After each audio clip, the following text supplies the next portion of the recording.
төсөв талаар таниулдаг асуудлуудаас эхлэе тий. Усыг хурлын гишүүд бол хууль баталдаг, төсөв баталдаг тийм хоёр их мэдлэлтэй. Төсөв гэдэг зүйл ер нь хэдийнээс үүссэн бэ? Ер нь энэ эдийн засаг улс орны тий төрийн бодлогод ямар нөлөөлөхөд энүүгээр дагаж ямар бодлого хэрэгждэг талаар. Ер нь төр гэж байхад тул тэгэл төсөв гэж юм бол байсан л одоо болж тараад байгаа юм л да хүүхдүүд ингээд аваад үзэх юм бол.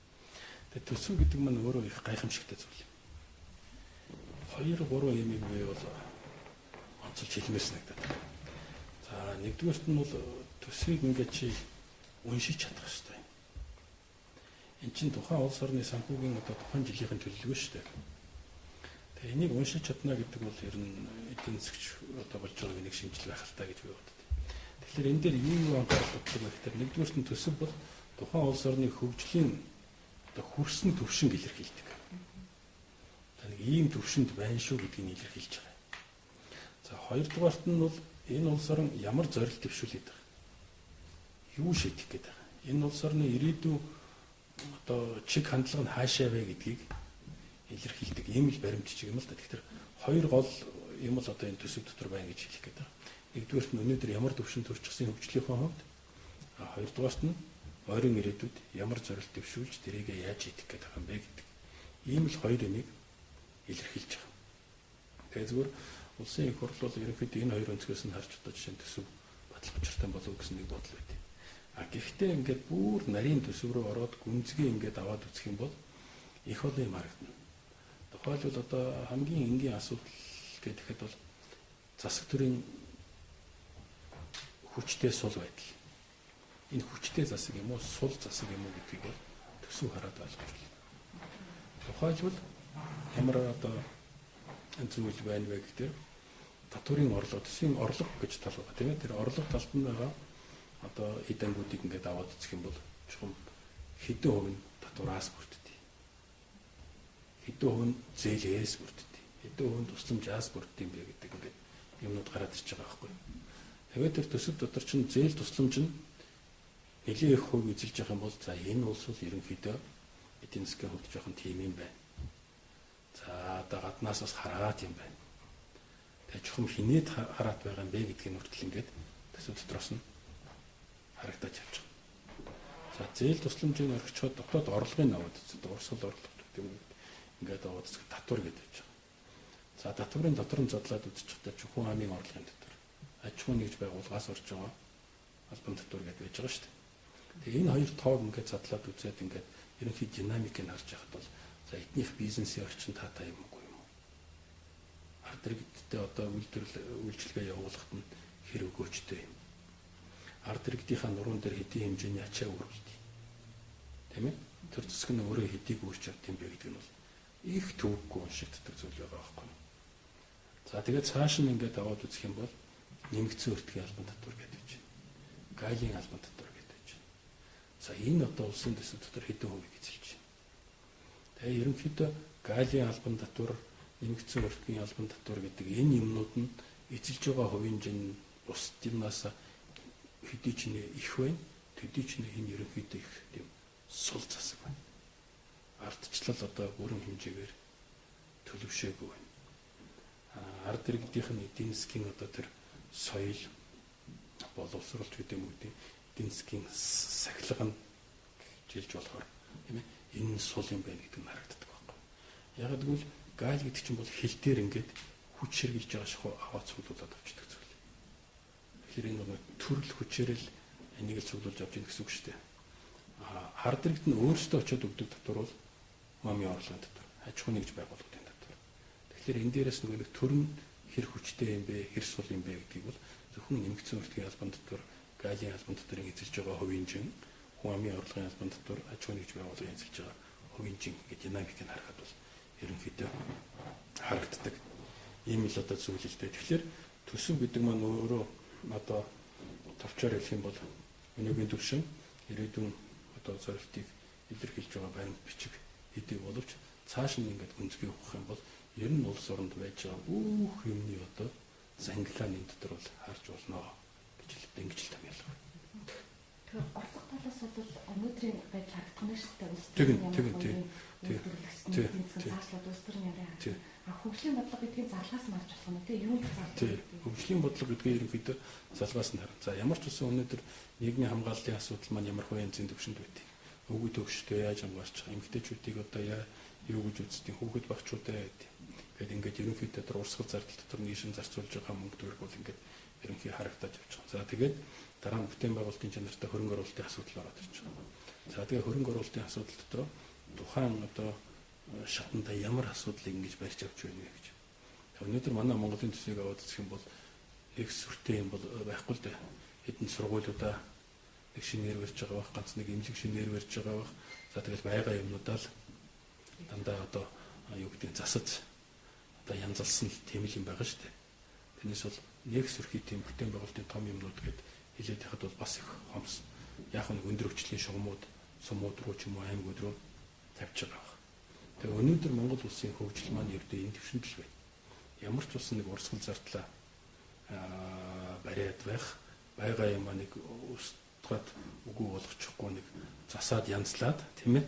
Тэгээ нэг ажилуулаад их төвшөнтэй байна гэж. Ер нь цаашдаа ирээдүгөө харсан нэг хөгжлийн одоо өсрэлтийн шин юмнууд руу гарах юмнууд бол өнөөдрийн төсөв дээр бол харагдахгүй байгаа. Гэхдээ төсвийг хараад бол уншиж болно. Ер нь одоо цааш яах гэж байна гэж. Юун дээрээ хөрөнгө мөнгө төвлөрүүлж байна. Тэгээ одоо тэр дотоод улс төрийн зөрчил маань ямар хуу янзаар илэрч байна вэ гэдгийг бол улсын төсвийн зарлах талаас нь хүртэл хараад авчиж болж байгаа. Аль ямар хэдийг өгч байна.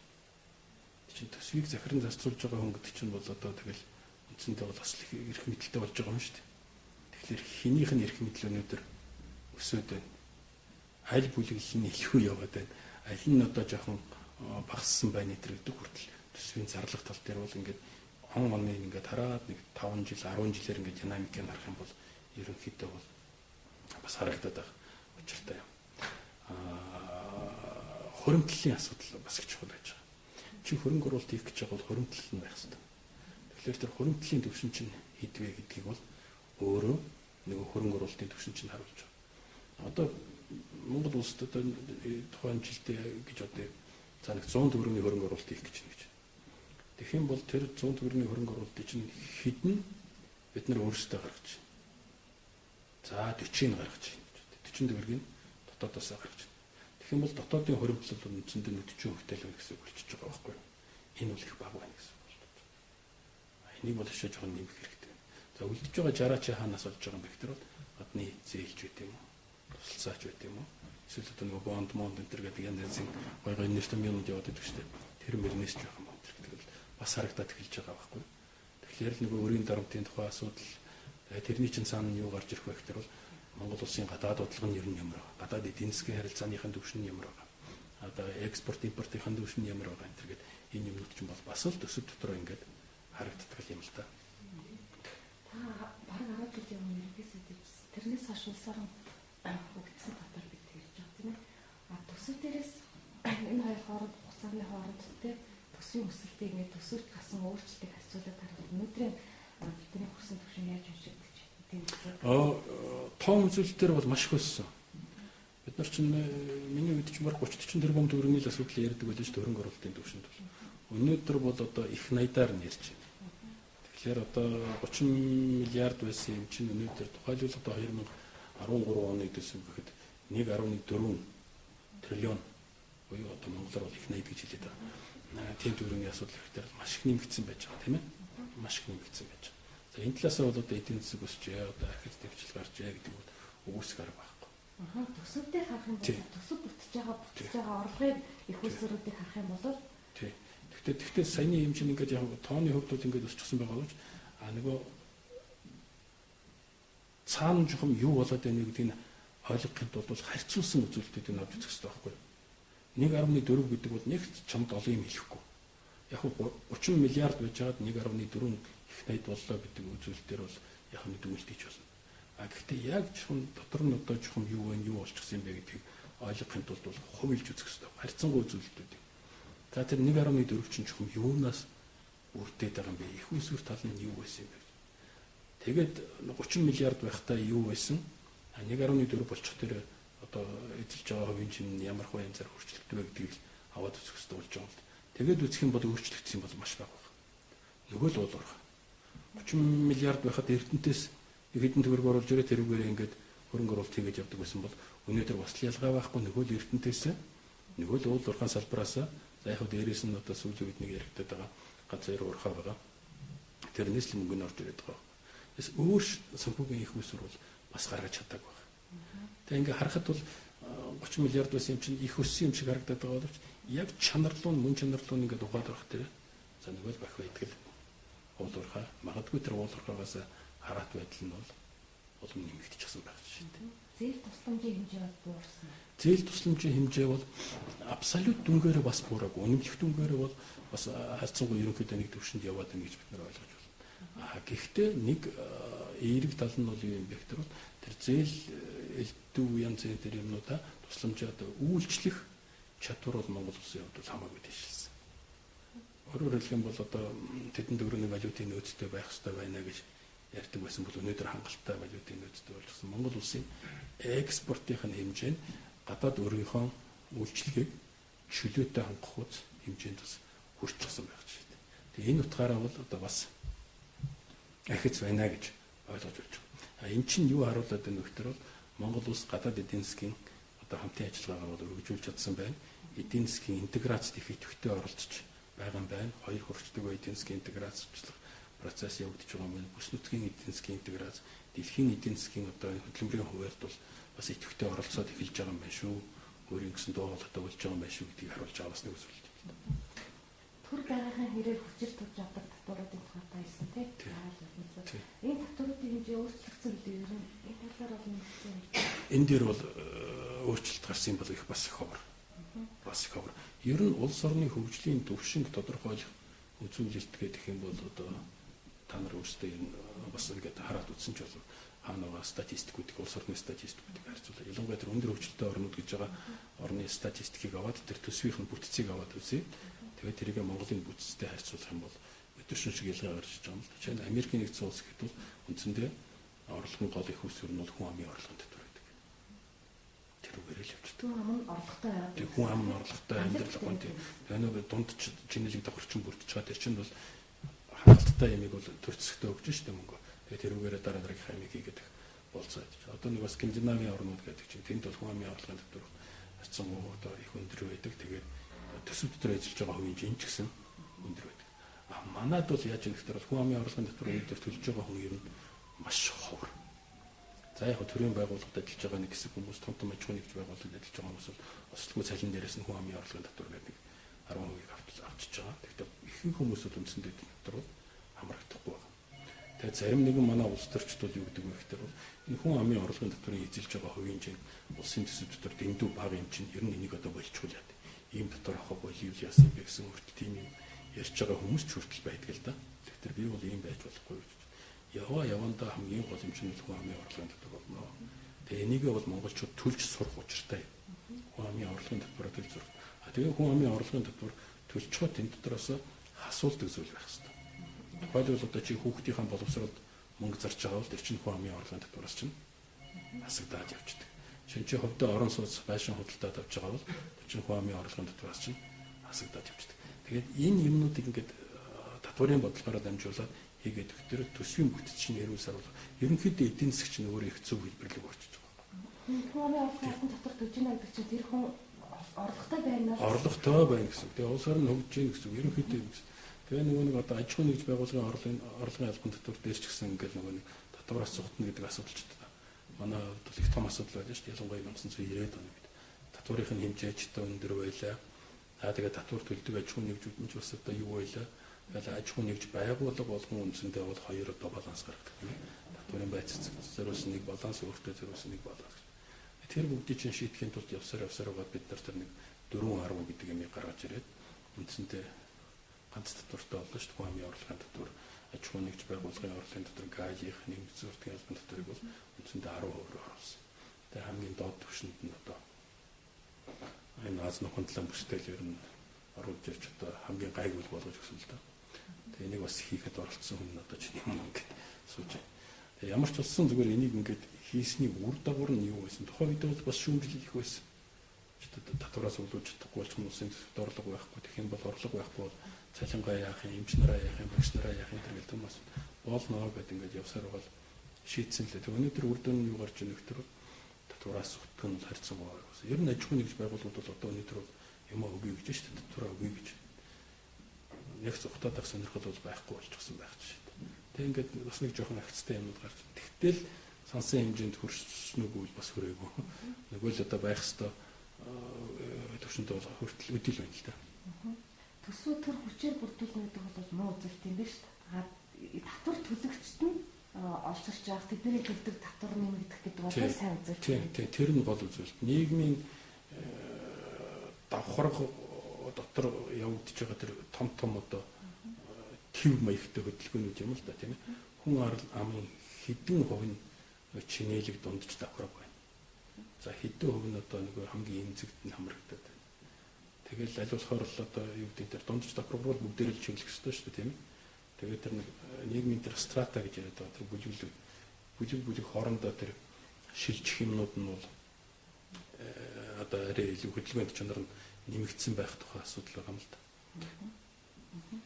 Тэр хөгжингүй орнуудын төсвийг унших те хөгжиж байгаа манайх шиг орны төсөв уншаад тэнгэр газар шиг ялгаа харагдана гэсэн тийм. Энэ тэнгэр газар шиг ялгааны тухай бид нэр хэлэх юм л да. Тусаа Скандинавын орнууд Америкийн төсвийн талаар нэг үзэлтээр хэлдэг тийм ээ. Татвар төлөгчтэй хэмжээ шинэлэг одоо бүтээгч давхаргын хэмжээ. Өөр бусад ялгаа яаж харагдах вэ? Гэхдээ олон юм байна. Бид нар бол сая одоо чинь төсвийн орлого тал дээр нь ингээд зөвхөн орлого талын л ингээд гүнзгий задлаад үзэх юм бол их олон юм харагддаг юм байна гэдгийг бол харлаа. Зарлага тал дээр нь одоо маш их юм харагддаг юм байна гэдэг нь харлаа. Тэгээ тэрнээс гадна бас нэг чухал зүйл байгаа юм л да. Тэр бол юу вэ гэхээр төсөв гэдэг маань татвар төлөгчдийн мөнгөөр бүрддэг зүйл. Татвар төлөгчдийн мөнгөөр бүрдэж байгаа энэ чухал зүйлийг дорж дундаг тулмаа дураараа зарцуулж байна. Тийм учраас улсын төсвийг баталж хуульчлах шаардлагатай болдог. Хуульчилж өгч байгаа. Нэгэнд хууль юм бол тэр бол орон даяар өгдөөг мөрдөгдөх хүчтэй. Тэр хуулийн биелэлтийг хангах үүрэг нь гүйцэтгэх засаглал буюу засгийн газарт ногдуулчихсан байдаг зүйл байхгүй. Бусад юм дээр бол ингэж байхгүй. Төсөв дээр бол ингэж бүр хуульчлаад өгч байгаа. Татварын орлогыг чинь бас хуулиар ингэж тогтоогод өгч байгаа байхгүй. Тэгээ чи энэ мөнгөө бол одоо яг л зориулалтын дагуу ном ёсоор нь зарцуулах шүү. Чиний хувийн мөнгө биш. Тэгээд тэр юунд зарцуулах вэ, яаж зарцуулах вэ гэдгийг чинь шийддэг. Эрхийн бол улсын их хурлд өгч байгаа байхгүй. Гэтэл өндөр хүчлэлтэй улс орнууд тэр төсвөө зарцуулж байгаа байдал.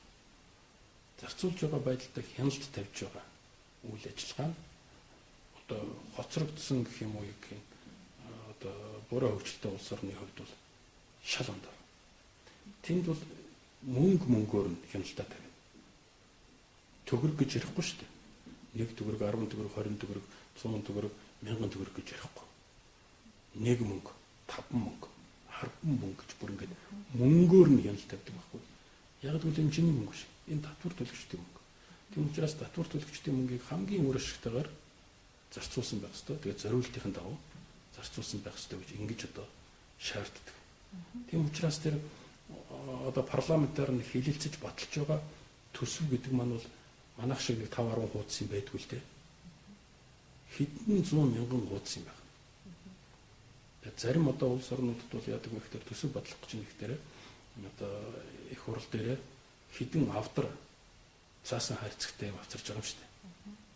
Одоо 30 автор цаасан хайрцагтай юм авчираад за энэ одоо 2013 оны төсөв юм байна. Тэгээ тэн дотор нь одоо бүр ингээд маш тодорхой бичиж байгаа юм байна. За жишээ нь эрүүл мэндийн яам гэхэд бол ийм мөнгө зарна. За бичих цаасны зардал гэхэд бол 48 төгрөг. Тэгээ тэрнийхэн задаргаа нь гэж хэлдэг байхгүй. Бичих цаас гэж ерөнхийн нэг дүн тавиад орчих юм шүү, тийм ээ. Өөр задаргаа. За энэ дотор А4-ийн цаас бол та нар 40 ширхгийг авах шүү. Гэт ингээд биччихсэн байх хэрэгтэй. За тэгээд тэр А4-ийн цаасаа бас задлана. Энэ нэг одоо 1-р зэргийн А4-ийн цаас нь тэдэн ширхэг байна. 2-р зэргийн А4-ийн цаас нь тэдэн ширхэг байна. Одоо тэр хүрэн цаас гэж ярьдаг. 3-р зэргийнхэн тэдэн ширхэг байна гэдэг ингэж задлалт тавьдаг байхгүй.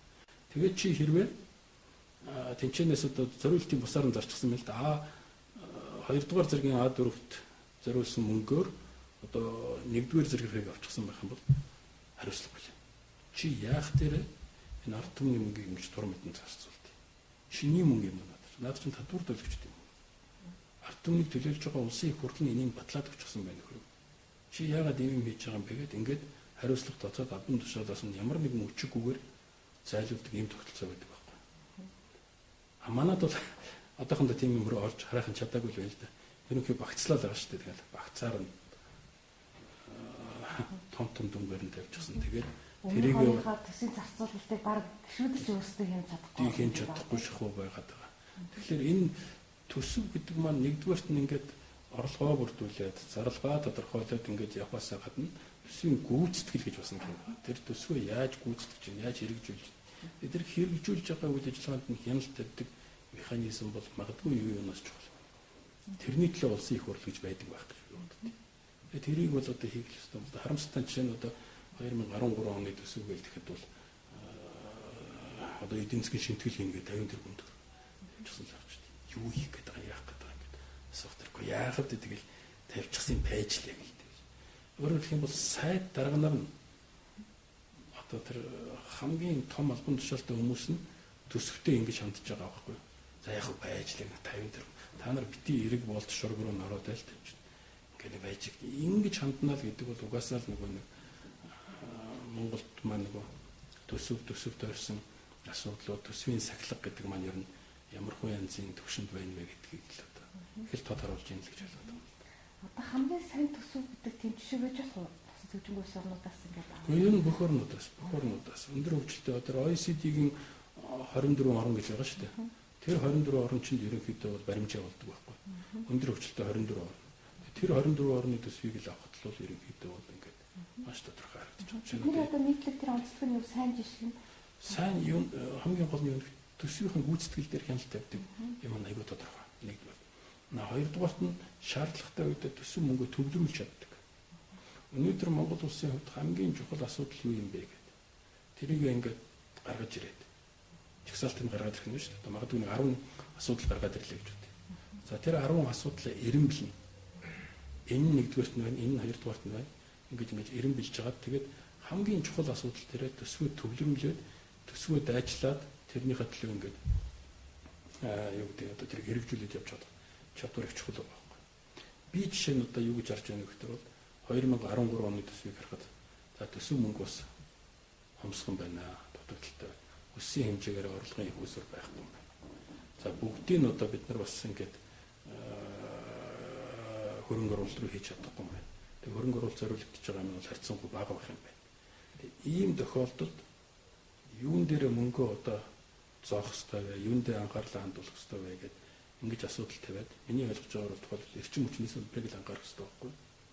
Яг гэвэл эдийн засгийн суур чинь бол эрчим хүчний салбар байна.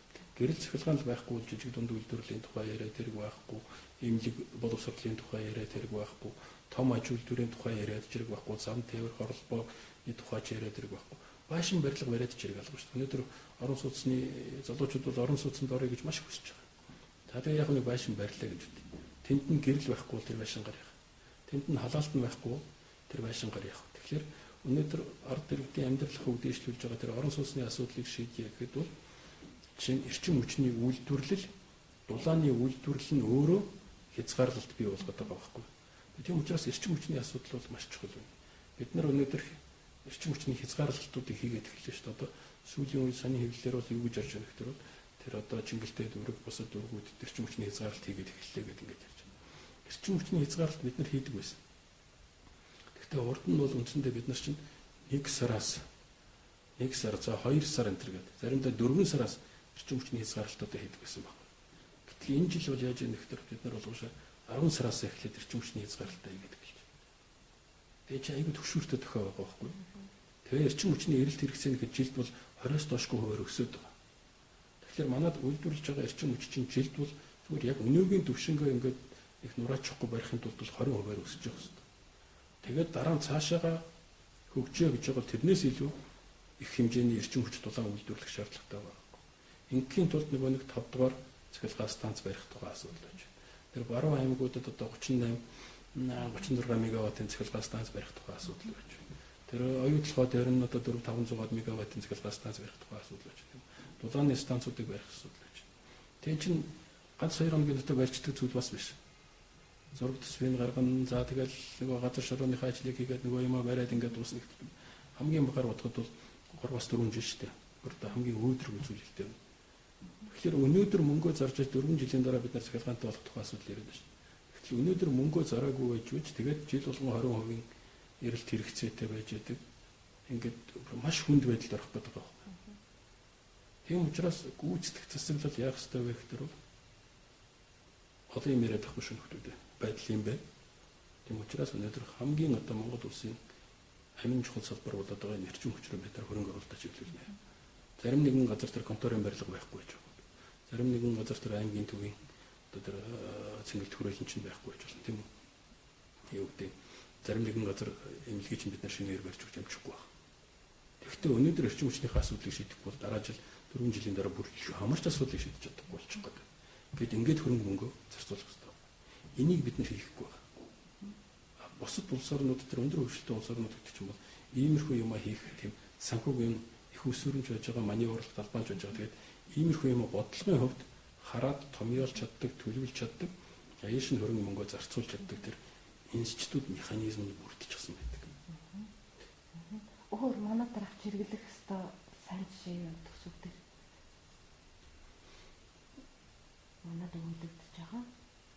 Одоо би бол сайн хэлэх юмнуудыг хэлэх. Нэгдүгээр нь орлого талтай холбоотой юм хэлээ зарлах. Тэгээд энийг дотгош нь ингээд задлаа шинжилээд үзэх юм бол их олон юмыг уншиж болно. Нийгмийн одоо хамгийн тулгамдаад байгаа бүх асуудлууд бол энэ төсөв дотор ямар нэгэн хэлбэрээр төсөвтчихсэн байдгаа энийг харж болно. Тэгээд дараа нь хамгийн гол нь бас тэр төсвийн гүйцэтгэлийн тухай асуудал. Энэ дээр л анхаарах хэрэгтэй гэсэн. Одоо сүүлд асуулт. Европын улс орнууд нэг мөнгөний тэмдэгт таснаас хойш хямрал гасан тийм төсөөсүүд грек төсөө юм гэдэг. Тэгээ энэ төсөөдөө Европоч хямрахаар болоод нөгөө зааны зэрэг нөхрөө орж өгч байгаа болгон гэж үзсэн гэсэн тийм. Энэ грекийн хямрал юунаас үсээ яагаад юусэн энэ талаар та Европын холбоо өөрөө байгуулагдах процесс маань их олон жил болж байгаа юм. Тэгээ сая үндсэндээ чинь 50 жилийнх нь болж байна. 50 60 жилийнх нь болж байгаа хаа.